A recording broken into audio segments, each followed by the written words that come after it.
হরে কৃষ্ণ। ফাল্গুন মাস বড়ই পুণ্যের মাস। এই ফাল্গুন মাসে মহাশিবরাত্রি ব্রত পালন করা হয়। এজন্য ফাল্গুন মাসকে মহাদেবের মাস বলা হয়েছে। যে দেবাদিদেব মহাদেব, যার কৃপা হলে জীবনে ব্যক্তি ইহজগতে সমৃদ্ধ হতে পারে এবং পরজগতে মুক্তি লাভ করতে পারে। এজন্য মহাদেবের কৃপা লাভ করা সাংসারিক জীবনে সমৃদ্ধির সহিত বসবাস করার জন্য খুবই গুরুত্বপূর্ণ।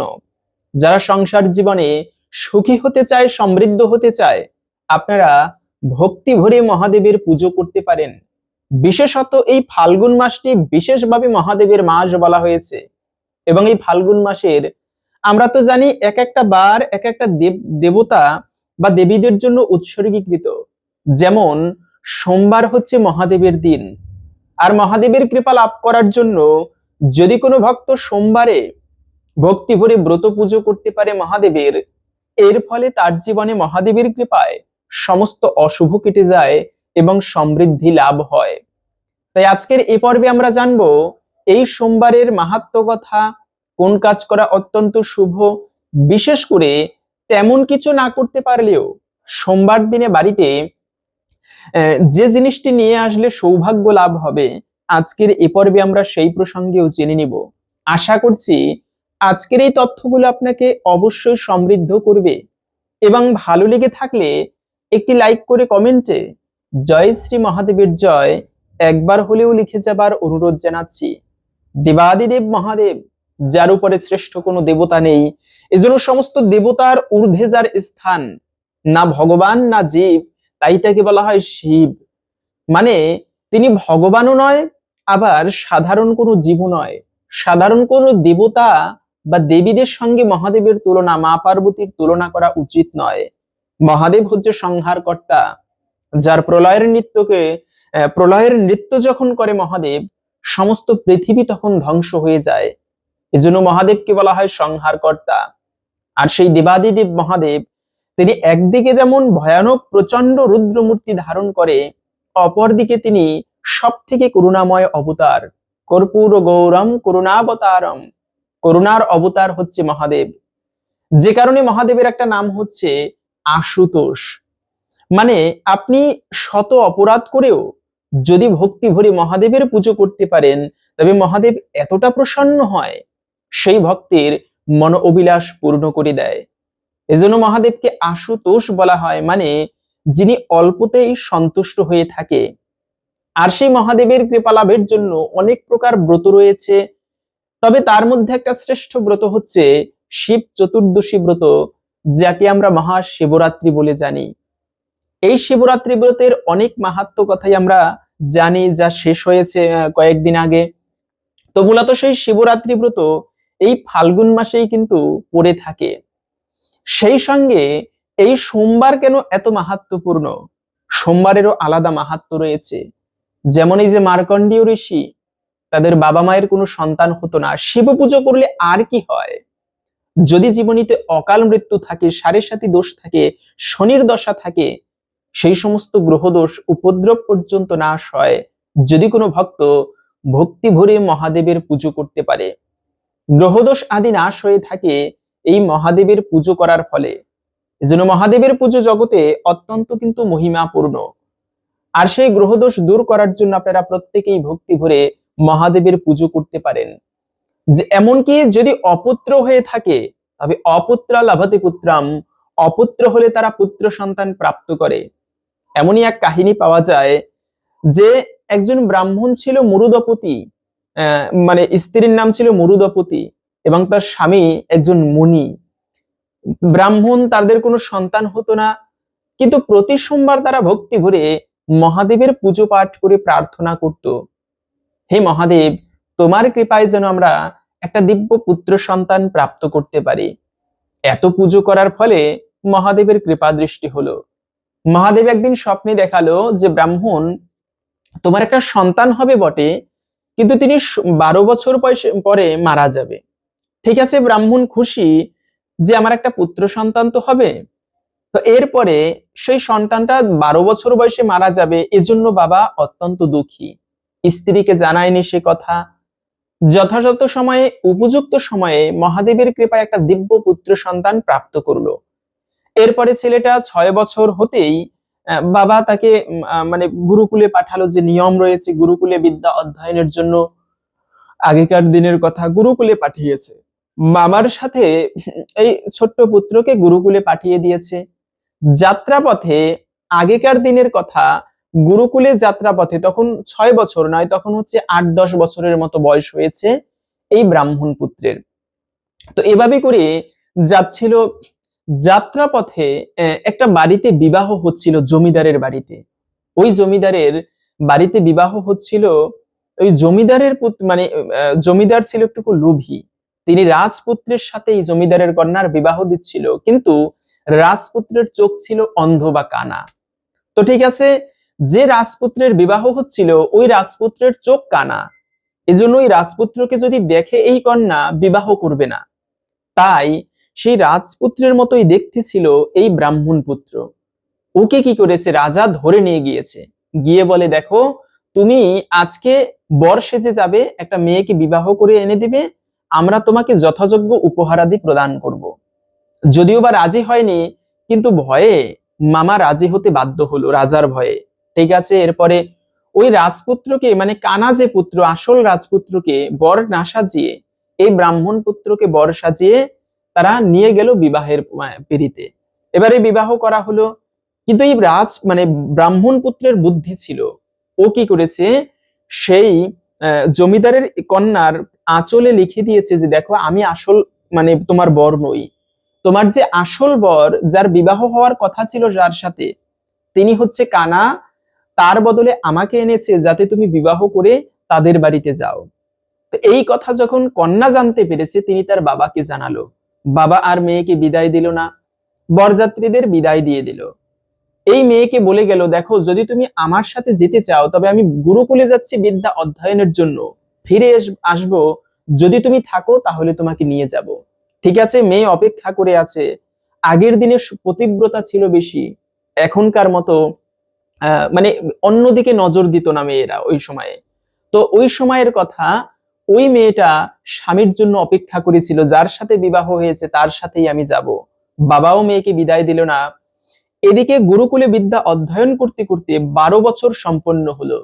আর ওই যে মহাদেবের কথা ছিল 12 বছর পরে এই সন্তান মৃত্যুবরণ করবে।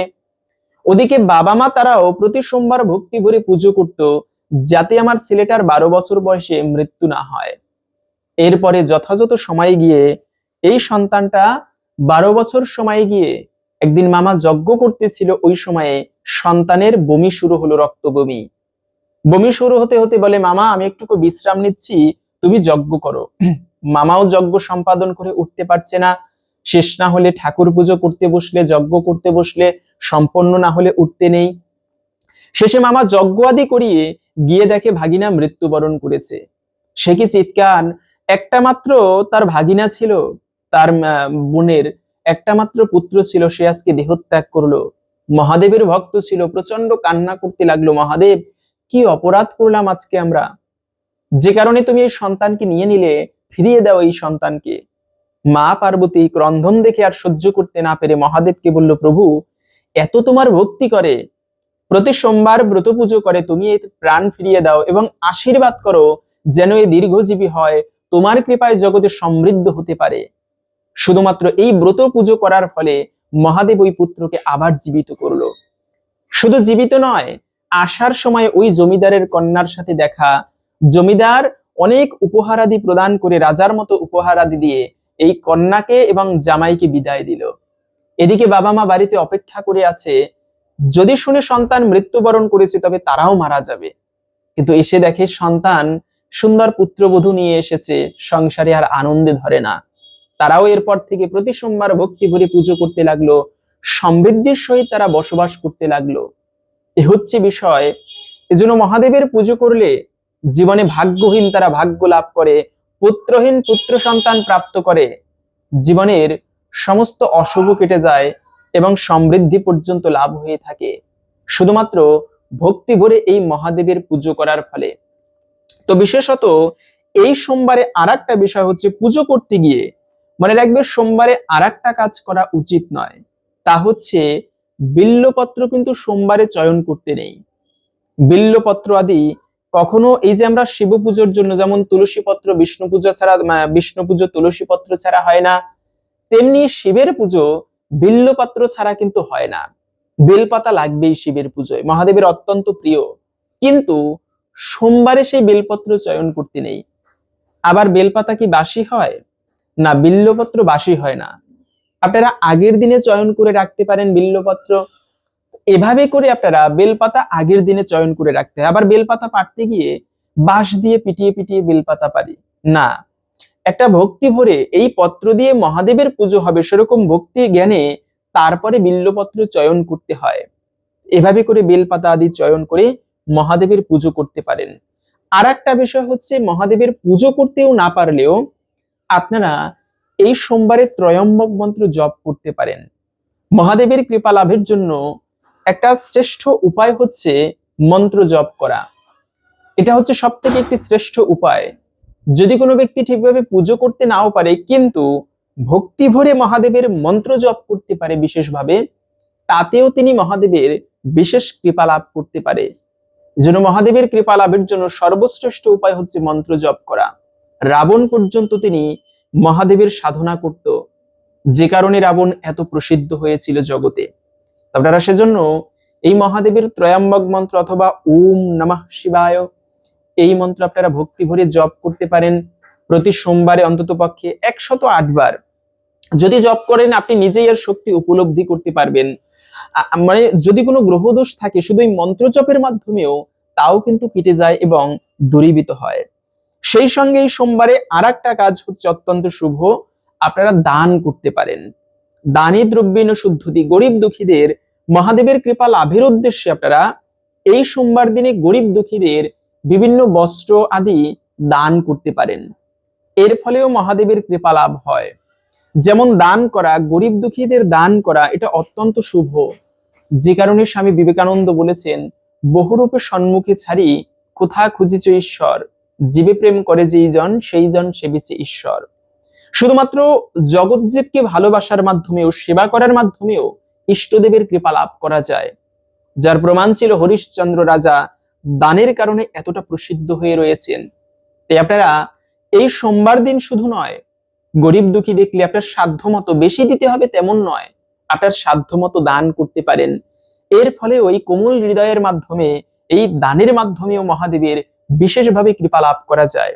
তো এখন আসুন আমরা ধৈর্য ধরে এই সোমবারের বিশেষ মাহাত্ম্য কথা শ্রবণ করি।